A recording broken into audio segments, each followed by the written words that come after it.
ஆம்பளை சிங்கம் மாதிரி வெளியே வந்தார் மாண்புமிகு எடப்பாடி அவர்கள். தனியா வந்து கொள்ளைப்புற வழியில போய் நம்முடைய பின்வாசல் வழியில போய் இப்ப நிறுவனை பார்த்து சொல்லலாம். நேராக நம்முடைய உள்துறை அமைச்சர் அமித்ஷா அவர்களையும் பிஜேபி தலைவர் நட்டா அவர்களையும் டெல்லியிலே சந்தித்து உடன் நம்முடைய வேலுமணி தங்கமணி ஜிவி சண்முகம் அத்தனை பேரும் கூட்டிட்டு போய் ஐயா உங்க தலைவரா வச்சிருக்கிறவரு அவமரியாதையா பேசுறார், எங்க அம்மாவை பேசுறார், எல்லாத்தையும் பேசுறார். அதே மாதிரி அறிஞர் அண்ணா அவர்களை பற்றி மிக தவறாக பேசுகிறார், கண்டிச்சு வைங்க. பார்க்கலாம் விட்டுட்டாங்க. இன்றைக்கு மறுபடியும் போற இடத்தெல்லாம் கேட்கிறாங்க. தெளிவா வெட்டு ஒண்ணு துண்டுறன்னு சொல்லிட்டார். இதுதான் கடைசி கேள்வி, நிருபர்களுக்கு சந்திக்கிற கடைசி கூட்டம். இனிமேல பிஜேபி கூட சேருவீங்களான எங்களை தயவு செஞ்சு கேட்காதீங்க. ஒட்டும் இல்லை உருவம் இல்லை, அவங்களோட சேர மாட்டோம் சொல்லியாச்சு, தெளிவா இருந்துச்சாச்சு.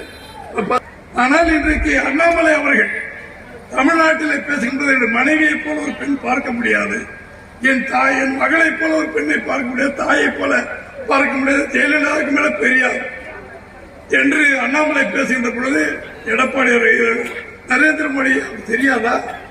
எங்களுக்கு அவங்களுக்கு என்ன வரப்பு வாய்க்கால் பிரச்சனையா? ஏன் பிஜேபி விட்டு வெளியே வந்தோம்?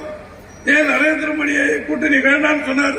ஆம்பளை சிங்கம் மாதிரி வெளியே வந்தார் மாண்புமிகு எடப்பாடி அவர்கள். தனியா வந்து கொள்ளைப்புற வழியில போய் நம்முடைய பின்வாசல் வழியில போய் இப்ப நிறுவனை பார்த்து சொல்லலாம்.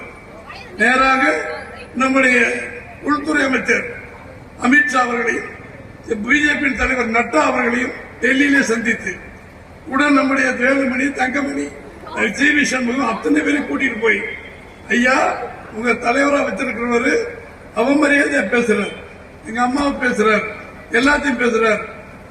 அதே மாதிரி அறிஞர் அண்ணா அவர்களை பற்றி மிக தவறாக பேசுகிறார், கண்டிச்சு வைங்க.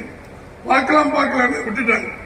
என் முத்தம் என் மக்கள் சொல்லி ஊர்வலம் போறாரு அண்ணாமலை. அதுல சொல்லப்படுகிற வாசகம் அடுத்த முதலமைச்சர் அண்ணாமலையே வருக, எங்கள் தானே தளபதி அண்ணாமலையே வருக. என்னப்பான்னு கேட்டா அவங்களா சொல்றாங்க, நாங்க என்ன பண்ண முடியும்? அப்ப அவர் சொல்றாரு பிரதமர் நரேந்திர மோடி அவர்களை பிரதமராக இருப்பவர்கள் அருள் கூர்ந்து எங்கள் கூட்டணிக்கு வாங்க, யார் வேணாலும் வாங்க.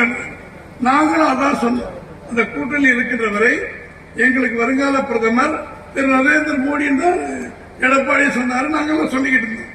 ஆனால் அடுத்த முதலமைச்சர் எடப்பாடி சொல்லுவவர்கள் தான் நாங்கள் கூட்டணி வைப்போம் என்று நாங்கள் சொல்லிட்டோம். ஆனால் அவர் புதியதாக ஒரு வேடம் போட்டு அடுத்த முதலமைச்சர் அண்ணாமலை என்று சொன்னால் நரேந்திர மோடி அவர்களுக்கு வாழ்த்து சொல்லிட்டு அவர் பிரதமர் ஆக்கிட்டு நாங்க உட்கார்ந்துகிட்டு இந்த கருப்படி சாப்பிடுறதா வெள்ளம் சாப்பிடுறதா என்ன செய்யறது